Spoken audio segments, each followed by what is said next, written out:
بھائی اللہ نے کب کہا ہے کہ مجھے تمہاری نمازیں چاہیے؟ اللہ تو کہتا ہے تمہیں تمہارے لیے نمازیں چاہیے، اور نماز کو اتنا کیجول بنا لیا انہوں نے۔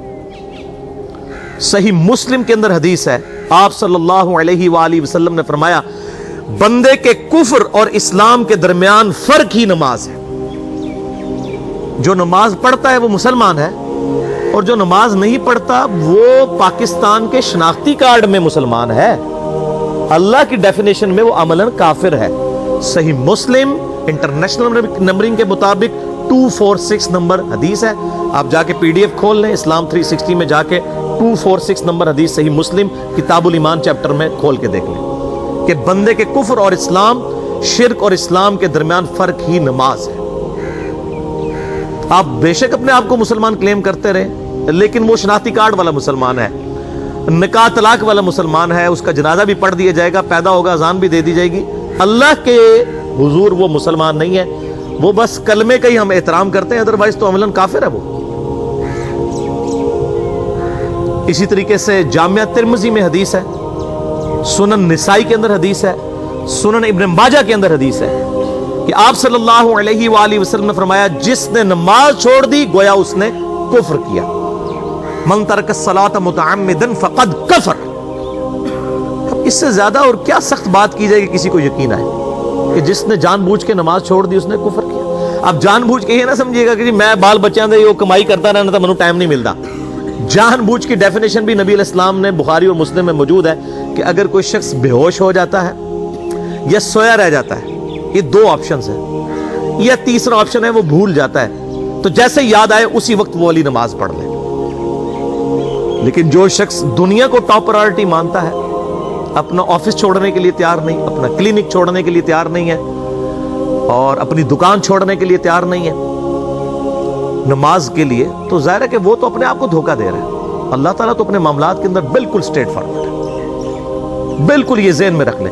جامعہ ترمذی میں صحیح سند کے ساتھ موجود ہے، عبداللہ بن شفیق تابعی رحمہ اللہ تعالیٰ کہتے ہیں کہ صحابہ کرام علیہم رضوان صرف نماز کے چھوڑنے کو ہی اعمال میں سے کفر سمجھتے تھے، یعنی وہ کسی کو نماز پڑھتا ہوا دیکھتے تھے تو کہتے تھے یہ مسلمان ہے، اور کسی کو نماز پڑھتا ہوا نہیں دیکھتے تھے تو وہ کہتے تھے یہ کافر ہے۔ یہ جامعہ ترمذی ہے، یہ کوئی سٹوری بک نہیں میں سنا رہا آپ کو۔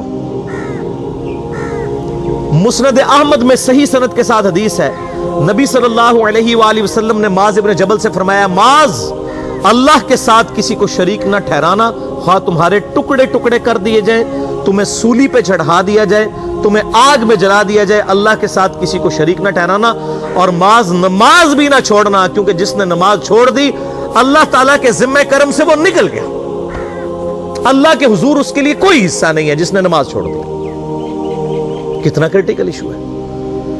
اور اسی طریقے سے مسند احمد میں ہی ایک اور حدیث ہے کہ آپ صلی اللہ علیہ وآلہ وسلم نے فرمایا جس شخص نے اپنی زندگی میں نماز کی حفاظت کی، قیامت والے دن وہ نماز اس کے لیے نور ہوگی، نجات ہوگی، اور اس کے حق میں دلیل ہوگی، اور جس نے نمازوں کی حفاظت نہیں کی اس کے لیے قیامت والے دن کوئی نجات، کوئی نور اور کوئی دلیل نہیں ہوگی، الٹا اس کا حشر قارون، فرعون اور ابی ابن خلف کے ساتھ ہوگا، والعیاذ باللہ تعالی۔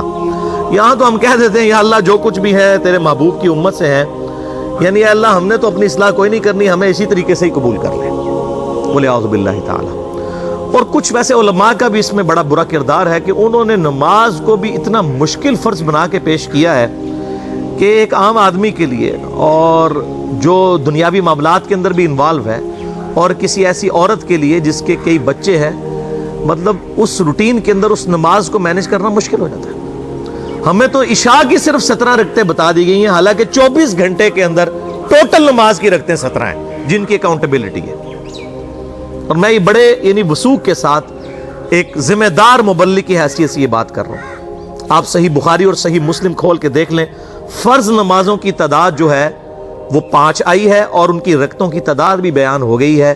فجر کے 2 فرض، ظہر کے 4 فرض، عصر کے 4، مغرب کے 3 اور عشاء کے 4، اور سفر میں سارے 2 فرض ہیں، مغرب کے 3 ہیں۔ یہ ٹوٹل 17 رکھتے ہیں جن کی اکاؤنٹیبلٹی ہے۔ باقی جنہ گڑ پاؤ گے انہ میٹھا، وہ ساری نفلی عبادت ہے۔ وہ بخاری اور مسلم دونوں میں حدیث ہے، جس نے فرض کے علاوہ 12 رکعتوں میں استقامت کی اور وہ 12 رکعتیں آپ صلی اللہ علیہ وآلہ وسلم نے پڑھ کے بھی بتائیں. اور امہات المومنین میں سے سیدہ عائشہ نے، سیدہ ام سلمہ نے، سیدہ ام حبیبہ رضی اللہ عنہن نے روایت بھی کی کہ 2 فجر سے پہلے، 4 ظہر سے پہلے، 2 ظہر کے بعد، 2 مغرب کے بعد، 2 عشاء کے بعد، یہ 12 سنت موقدہ. جس نے یہ پڑھی اسے جنت میں محل ملے گا. اگر کوئی نہیں پڑھتا تو گناہگاری والا معاملہ کوئی نہیں ہے. اسی طریقے سے اس کے علاوہ ایک اور وطر کی نماز ہے جو سنت موقدہ ہے.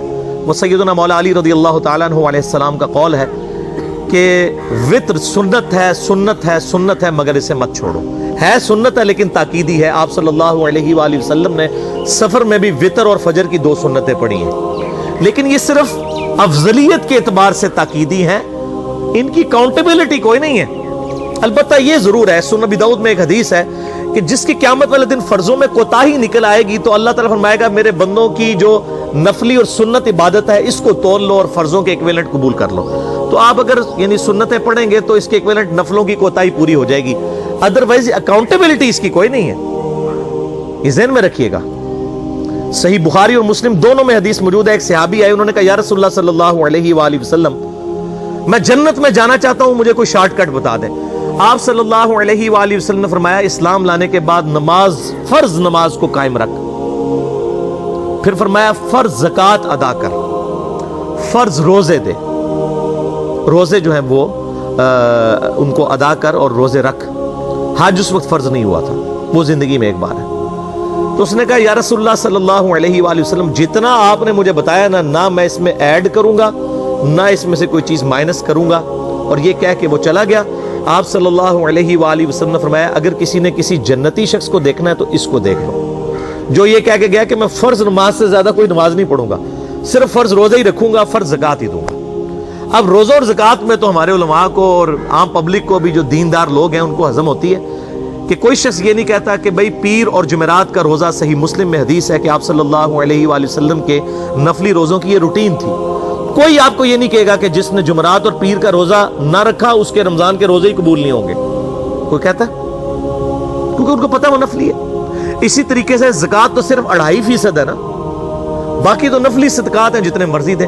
کوئی شخص نہیں کہتا کہ نفلی صدقہ نہ دیا تو آپ کی زکوٰۃ بھی قبول نہیں ہوگی. الٹا یہ کہتے ہیں اور بس جی زکوٰۃ دے لو تو باقی سارا مال پاک ہے. لیکن جب فرض نماز کی باری آتی ہے تو اس وقت وہ 12 رکھتے ہیں بھی سنت موقدہ بیچ میں گھسیٹ دیتے ہیں. وہ بھی صرف فضیلت ہے.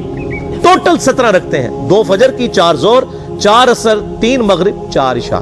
یہ میں کو اپنے لیے گراؤنڈ نہیں بنا رہا، میں تو الحمدللہ اس کے علاوہ بھی نفلی عبادت کرتا ہوں. لیکن میں بتا رہا ہوں خدا کے لیے لوگوں کو دین ایسا مشکل نہ پیش کریں کہ جو نبی علیہ السلام نے امت کو وہ دین نہیں دیا ہوا. اپنی مرضی سے انجیکٹ نہ کریں دین، لوگوں کے لیے مشکلات نہ کھڑی کریں، ان کو فرض نماز تک رکھیں.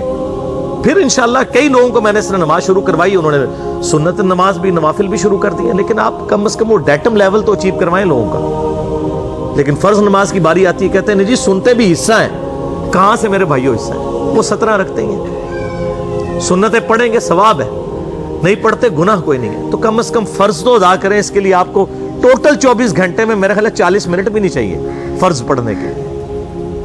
تو اس کے اوپر تو استقامت کم از کم ہم اختیار کریں. اور چھوٹی چھوٹی جو نٹی گٹیز ہیں ان کو تو ہم نے اتنا فالو کیا ہوا ہے، اور فرض نماز کے بارے میں ہم اتنے کیجول ہو جاتے ہیں. تو یہ فرض نماز کی امپورٹنس اس حوالے سے ضروری تھی، اس لیے میں نے ساتھ ہی بیان کر دی.